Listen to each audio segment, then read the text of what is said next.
为了加强管理淡市休闲娱乐产业，议会将对市府所提出的主题条例进行审查。不过，因为该草案将自助贩卖机、加经营鸡排、麻将、德国扑克等等牵涉跋筊的盈利，拢放伫同一个法规，议员都认为并无适当。加上接到家长年前有囡仔无上课，就是走去学校附近的店家耍。所以到底店家爱距离学校偌远、年龄的限制以及总量的管制等等，甚至一旦违法的处罚嘛上轻，会长无分哪里纷纷表达意见。改装呢，它的游戏机台增加趣味性，应该属于符合消费者公平的行为。那所以这个部分有没有违反比例原则，大家可以讨论一下。那还有刚刚讲到的，包括麻将啊，还有德州扑克等，其实这属于一个竞技的性质啊。那它的定义上面是不是过于模糊，也要请大家再讨论一下。德州扑克牌、麻将，你学校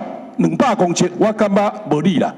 中央定了200公尺以上，咱台南市自治条例，我主张爱500公尺以上啦。条例里面的第5条，你完全没有限制年龄，然后你又硬要把棋牌社跟这个自动选物把它合并在一个条例的时候，我请问18岁以下可以进去自动选物吗？也当去吊娃娃机吗？可以呀、但是18岁以下的适合进去那个棋牌社吗？不适合啊，这2个不一样的东西，你把它硬放在一起，但是你又没有明确的条例去限制年龄的限制。是不是在我们自治条例里面，如果去增列一个，就是说我们18岁以下的不得进入这些就是德州扑克或者是麻将馆的这些场所，是不是就可以直接杜绝掉？